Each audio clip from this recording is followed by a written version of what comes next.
دل تڑپ گیا کہنا تو بہت چھوٹا جملہ ہے۔ میں اگر یوں کہوں کہ میں یہ دیکھ کر جیتی جی مر گئی کہ ہمارے عالم اتنی بڑی شان والے انبیاء کے وارث، جنہوں نے آج تک کبھی کسی کا برا نہیں چاہا، کبھی کسی کو غلط نہیں کہا، اپنے آپ کو معتبر اور دوسروں کو کبھی حقیر نہیں سمجھا، اپنے بیانات میں صرف اللہ اور اس کے رسول کی بات کی، کبھی کسی فرقے کی بات نہیں کی، ایسے عالم کو تم لوگ میڈیا پر لائے اور ان سے معافی منگوائی؟ وہ شخص جس کے لیے دریا کی مچھلیاں بل میں چونٹیاں دعائیں مغفرت کرتی ہیں، رحمت طلب کرتی ہیں، تم اپنی جھوٹی انا کو تسکین دینے کے لیے ان سے معافی منگوانے پر تل گئے، اور معافی کے باوجود تمہاری حسد تمہارے بغض کو قرار نہیں آ رہا تھا۔ تم مسلسل اس انتہائی عاجز انسان کی تذلیل کرنے پر تلے ہوئے تھے۔ تم تو قوم صالح میں سے لگتے ہو، جو اپنے انبیاء کا بھی احترام نہیں کرتے تھے، ان کا تمسخر اڑاتے تھے، ان کے بھیجے ہوئے بندوں کو قتل کر دیا کرتے تھے۔ تم وہ گمراہ، گھٹیا اور ذلیل ترین انسان ہو کہ آج کے دور میں اگر نبی بھی تمہارے سامنے آ کر تمہیں ہدایت کرے تو تم شاید اس کے ساتھ بھی قوم صالح جیسا سلوک کرو، اس کا مذاق اڑاؤ۔ قوم لوط جیسی بے حیائی تم لوگوں میں پائی جاتی ہے۔ قوم شعیب علیہ السلام کی طرح ناپ تول میں کمی تم لوگوں کا وتیرہ ہے۔ کس طرح کہتے ہو کہ تم لوگ ٹھیک ہو؟ حامد میر جونے جیسے بالوں والے، سن، تم نے کہا تھا نا، تو جو بھی میڈیا پہ بیٹھ کے جھوٹ بولتا ہے اس پر اللہ تعالیٰ کی لعنت۔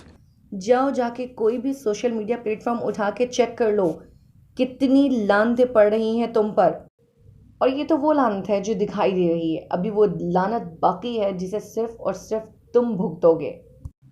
اور گنجے لسوڑے، تم پہلے اپنے حرکتیں دیکھو، ٹانگیں تمہاری قبر میں اور تم عورتوں کو چپک چپک کے مل رہے ہو۔ پہلے اپنے گریبان میں جھانکو، پھر ایک عالم دین کو تمیز سکھانا۔ تم لاکھوں لوگ مسلمان ہوئے ہیں ان کے ہاتھ پر، کتنے بھٹکے ہوں کو راستہ دکھایا ان کے بیانات نے۔ تمہارے یہ تجزیے اور یہ سب بکواس جو تم ٹی وی چینلز پر بیٹھ کے جو تم کرتے رہتے ہو، اس سے کتنے لوگوں کو فائدہ ہوتا ہے؟ ذرا تم مجھے یہ بتاؤ۔ تم کہتے ہو کہ ان کی زبان میں تاثیر نہیں ہے، اصل بات یہ ہے کہ تم سمم بکمن عمیٌ فہم لا یعقلون میں سے ہو، تم سمم بکمن عمیٌ فہم لا یرجعون میں سے ہو۔ تمہاری عقل پر تالے پڑے ہوئے ہیں، تمہارے دل میں زنگ لگ چکا ہے، تم بہرے، گونگے، اندھے ہو، تم پر نصیحت اثر نہیں کرتی، تمہیں ان کی نصیحت کے الفاظوں میں تاثیر نہیں ملتی۔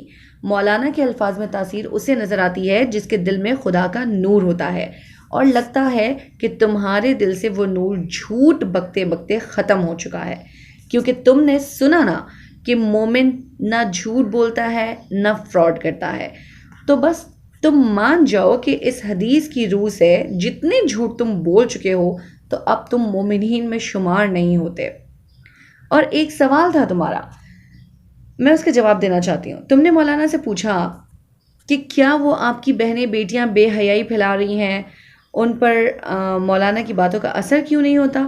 تو اس کا جواب یہ ہے حامد میر کہ جب تک تم جیسے گھٹیا لوگ زندہ ہیں اور ان کی چادریں اتارتے رہیں گے، تب تک وہ بیچاری بے حیائی پھیلانے سے نہیں رک سکتی۔ حامد میر، تم نے خدا کے غضب کو دعوت دی ہے، دعا کرنا کہ تمہاری وجہ سے خدا کے دوست، نبی کے وارث، ہمارے بزرگ، ہمارے شفیق عالم کی آنکھ نم نہ ہوئی ہو، ورنہ یہ نمی تمہیں کہیں کا نہیں چھوڑے گی۔ اب بھی وقت ہے، اپنی روش سے باز آ جاؤ، مولانا سے معافی مانگو، ورنہ خدا اپنے بندوں کے ساتھ ہے اور وہ بہترین انتقام لینے والا ہے۔ آخر میں ایک شعر مولانا صاحب کی شان میں کہنا چاہوں گی: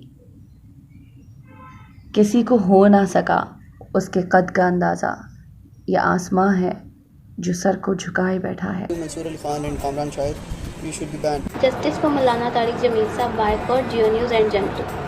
Justice for Maulana Tariq Jameel.